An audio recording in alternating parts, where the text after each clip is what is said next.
그러자 예루살렘 사람들 가운데 어떤 이들이 말하였다. 그들이 죽여내는 자가 바로 이 사람이 아닌가.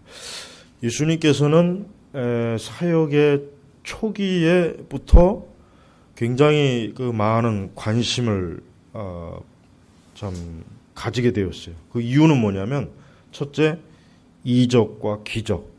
그래서 31절에 그런 말이 나오잖아요. 그리스도께서 오시더라도 이분께서 행한 것보다 더 많은 표적들을 행하시겠는가. 우리가 그 요한복음 맨 끝에도 나오지만 사실 성경에 기록되지 않는 굉장히 많은 표적이, 이적들이 무수하게 많았을 거예요. 근데 성경은 이제 그 중에 극히 일부분만 성령께서 이제 기록해 놓은 것이지, 사실은 여기 분명히 말씀에도 나왔잖아요. 설령 예수님이, 설령 그리스도가 온다고 해도, 설령 메시아가 온다 해도 이분께서 행한 것보다 더 많은 표적들을 행하시겠네요. 그러니까 엄청나게 많은 거예요. 뭐 귀신도 뭐 수도 없이 쫓아낼 것이고, 병자도 뭐 엄청 고쳐줬을 것이고, 뭐 무리를 걷는 그런 거, 뭐 오병이요, 이런 거 그냥 막 다반사로 있었을 거란 말이에요. 그러니까 사람들이 놀란 거예요. 그러니까 자연히 예수님에 대한 관심이 막 집중이 되는데, 이게 예수님에게 좋은 의미보단 이것이 이제 결국은 예수님이 유대의 그 바리새인들과 제사장들에게 위협이 되는 결과를 가져왔어요. 왜? 예수님이 저렇게 많은 표적을 행하니까 자기들은 그런 표적도 행하지 못하고 이적도 행하지 못하는데, 저 어디서 촌 무지렁이가 이게 와가지고 그냥 갑자기 막 엄청난 표적을 행하니까 당장 자신들에게 위협이 되지 않을. 그러니 예수님을 어떻게든지, 어떤 식으로든지 예수님을 하여튼 어떻게든지 없애든지 처리하든지 하려고 그런 그 상황이 놓여 있는 거예요. 그래서 보니까 그들이 죽이라는 자가 바로 이 사람이 아닌가. 그러니까 예수님이 이런 표적과 이적, 즉 하나님의 아들 메시아임을 드러내는 표적을 보고 예수님이 오히려 생명의 위협을 받고 그 당시 유대 지도자들에게서 어때요? 표적이 된 거예요. 표적. 예수님이 만약에 그냥 조용하게 그저 율법이나 가르치고 그저 말씀만 했다면 이러진 않았을 거예요. 틀림없어요. 그냥 뭐 그 정도쯤이야 했겠죠. 그러나 도저히 사람으로 할 수 없는, 감당할 수 없는 표적을 막 일으키니까 이제 그 당시 이제 그 유대 지도자들에게는 위협이 될 수밖에 없는 거예요. 그러나 우리가 한번 여기서 생각을 바꿔서, 사실 유대 지도자들이 참 교만한 자들이에요. 왜냐? 그러한 표적과 이적을 메시아의 증거로 봤다면, 오히려 이분이 바로 진짜 그리스도이구나, 메시아이구나, 우리 조상들이 바로 예언한, 아브라함 때부터 많은 선지자들이 예언한 그분이구나 하고 예수님을 그냥 기쁨으로 영접을 해야 되는데, 이건 오히려 어떻게 해요? 예수님을 어떻게 하면은 그냥 예수님을 모함해서 예수님을 없앨까, 이런 그 짓을 하는 거예요. 그리고 28절에 여기 보면은 26절, 보아라 그가 드러내놓고 말하나 그들이 그에게 아무 말도 하지 않으니 관리들은 참으로 이 사람이 그리스도인 줄을 알고 있는 것이 아닌가. 그러나 우리는 이 사람이 어디서 왔는지 알거니와 그리스도께서 오실 때는 어디서 오시는지 아무도 모른다. 그러므로 예수께서 성전에서 외쳐 가르치며 말씀하시기를 너희가 나를 알고 내가 어디서 왔는지도 안다. 쉽게 얘기하면은 이 예수님을 죽이려고 핍박하는 이 사람들은 사실은 그 양심 속에 예수님이 어떠한 분인지를 알고 있는 거예요. 알면서도 고의적으로 그리스도를, 메시아를 거역하고 거부하는 거예요. 그런데 나는 스스로 온 것이 아니다. 나를 보내시는 분은 참되시니 너희는 그분을 알지 못하냐. 여기서 뭘 알 수 있습니까? 진짜 이 유대인들의 문제가 뭐예요? 하나님을 모르는 거예요. 하나님을 모르니까 그리스도도 모른다. 예수님이 지금 그 얘기를 하는 거예요. 우리 기독교 신앙에서 제일 중요한 게 뭐냐고 딱 그렇게 묻는다면 첫째도 뭐예요? 하나님을 아는 거예요. 그래서 제임스 패커가 하나님을 아는 지식이라는 책을 썼죠. 네. 그 책을 아직 안 읽어봤으면 꼭 읽어봐요. 하나님을 아는 게 제일 중요해요. 하나님을 바로 알아야 그리스도도 알게 되는 겁니다. 이 사람들이 예수님이 보니까 예수님 스스로 온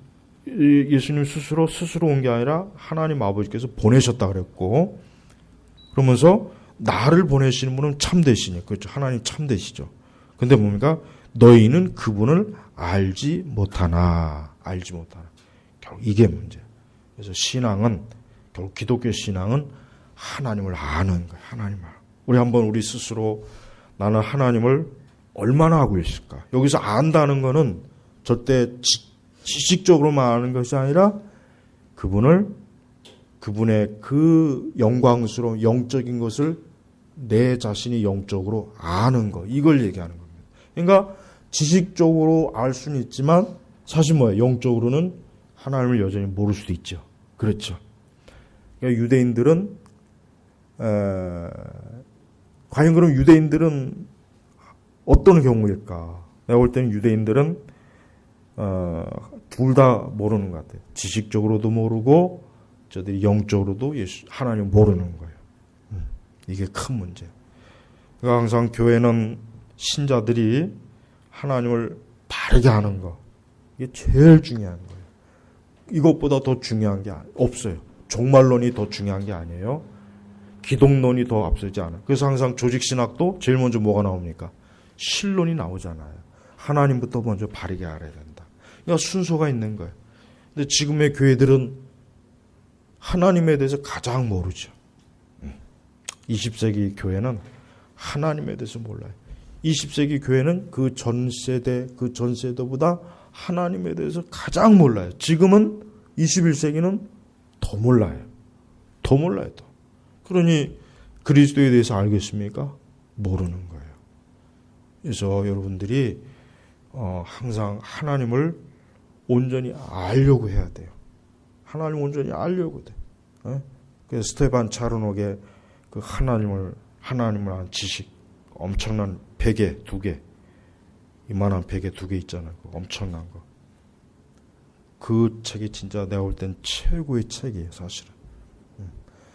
사실 기독교 신앙은 다른 게 아니죠. 하나님을 아는 지식과 영적인 이해 속에서 결국 신앙이 생기는 거예요. 근데 지금은 하나님을 아는 지식이 없으니까 어때요? 교회가 천박해지고 미신적이 되고 교회가 이게 교회 같지 않잖아요.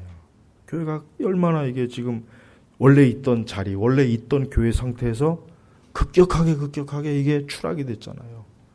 왜? 하나님을 모르니까. 그러니까 우리는 하나님을 가장 온전하게 알아야 돼요. 아니면 그 토주의 갓이 참 좋아요. 굉장히 잘 쓴 책이에요. 패커 책보다 토주의 갓 책이 더 나은 것 같아요. 내가 볼 때는. 근데 가장 좋은 거는 스테반 차르녹 책이 가장 좋고. 그래서 여러분들이 나는 신앙생활을 하기 위해서 뭘 가장 힘써야 될까? 만약에 그런 의문점이 든다면 제일 먼저 하나님을 알면 돼요. 하나님을 알아가면 그런 기도도 자연히 하게 돼 있어요. 예배도 자연히 하게 돼 있고 경건생활도 자연히 하게 돼 있고 계명도 자연히 지키게 돼 있고. 그러니까 하나님을 알게 되는 순간 결국 그리스도를 알게 되는 겁니다. 왜? 그리스도 아버지와 아들은 결국 한 분이 하나잖아요. 예수님 오늘 그 말씀 굉장히 중요한 말씀. 그러니까 이 유대인들은 그렇게 수천 년 동안 그 유대 역사에서 얼마나 그 막 제사도 하고 성전도 세우고 그래도 하나님을 모르는 거예요. 그러니까 종교라고 하는 것은 우리 기독교 신앙이라고 하는 것은 어떤 형식과 어떤 그런 거치장 이전에 먼저 그 속에 하나님을 아는 지식이 있어야 돼. 이게 체험적이고 지적인 지식이 있어야 그때부터 하나님을 경외하게 되는 거예요. 이게 사실은 제일 부족해요. 오늘날 교회가 제대로 부흥하고 회복되려면 이 하나님을 아는 지식만 이게 제대로 된다면 그럼 나머지는 그냥 자연히 교회 안에서 온갖 더러운 영적인 오물들은 다 쓸려 나갈 것이고 교회를 다니는 사람들은 자기에게서 그 온갖 더러운 세속적이고 정욕적이고 육적인 것들을 다 아마 끊어나갈 것이고 교회는 참된 영적 부흥도 이룰 것이고 엄청난 진짜 영적 유익이 있을 거예요. 우리 기독교 우리 그 튤립 기독교 학교도 아이들에게 결국 궁극적으로 하나님을 알게 하기 위해서 우리가 그렇게 하는 거예요. 뭐든지. 그러니까 인간은 하나님을 알아야 돼. 왜? 에덴 동산에서 타락하고 나서 하나님을 모르게 됐잖아요. 타락 이후에. 그러니까 이게 중요하다는 거. 예수님 뭐라 하시면 나는 그분을 안다. 보세요. 나는 그분을 안다. 우리도 이래야 돼요. 우리도 우리의 신앙 고백이라는 게 그냥 사도신경이냐 무슨 교리를 줄줄줄줄 외우기 이전에 나는 하나님을 안다. 이래야 됩니다. 이게 진짜 신앙이에요. 이러지 않고서는 아무리 기독교에 대해서 많은 걸 자기가 하고 안다고 해도 그거는 아주 여전히 모르는 거예요. 유대인들이 얼마나 유대 율법에 아주 그냥 훤하잖아요. 제사법 훤하죠. 훤하죠. 그래도 하나님 모르잖아요. 근데 예수님은 나는 그분을 안다. 내가 그분에서 왔고 그분께서 나를 보내시겠답니다. 그러니까 예수님은 하나님을 분명하게 아는 거예요. 그러니까 우리의 신앙은 결국 하나님을 아느냐 모르느냐 거기에 달려있는 거예요. 그러니까 이제부터 성경을 읽던 신앙생활 하던 하나님을 알게 되면 겸손하게 되고 교만하지 않게 되고 지혜가 생기고 하여튼 하나님을 알게 됨으로 말미암아 다른 모든 것들이 다 줄줄이 나오는 거예요. 모든 것들이 다. 그러니까 우리 제네바 교육교회 우리 청년교사들은 내년 2018년도를 하나님을 아는 해로 하나님을 알고자 하는 해. 그 해로 꼭 삼아봐요. 그러면 여러분들 오늘 제가 한 설교의 내용들이 맞다는 걸 아마 체험적으로 알게 될 거고 여러분들의 영육간에 정말 이 하나님을 알게 됨으로 너무나 많은 그 하늘의 그 신령한 은혜와 그 정말 우리의 모든 삶에 참 주님의 임재가 넘칠 거란 말이에요. 그래서 나는 그분을 안다. 우리가 이 정도가 이렇게 돼야 된다. 우리 교사 청년들은 가르치는 사람들이고 앞으로 신앙생활을 많이 해야 되니까 나는 그분을 안다. 빨리 하나님을 빨리 더 알아가야 돼. 그래야 여러분의 하나님의 사람이 되는 거예요. 하나님을 진짜 안다고 할 수 있을 때 그 사람이 하나님의 사람이 되는 거예요. 그렇지 않으면 하나님의 사람이라고 할 수 없어요. 그러니까 지금의 교회는 하나님을 알게 하지 못해. 알려고 해도 오히려 가로막아요. 이게 얼마나 영적으로 참 악한 일이에요. 내년에는 좀 하나님을 많이 아는 한 해가 되기를 바랍니다. 기도하겠습니다. 아버지 하나님 감사합니다. 우리가 과연 오늘 말씀처럼 나는 하나님을 안다라고 아주 분명하고 믿음으로 확신에 차서 담대하게 고백할 수 있는지 오늘 말씀을 통해서 우리 돌아보고 내년 2018년도는 우리 교사 청년들이 하나님을 알아가는 하나님을 알고자 하는 아주 거룩한 열정에 뜨겁게 타오르게 하옵소서. 예수님의 이름으로 기도 올렸습니다. 아멘.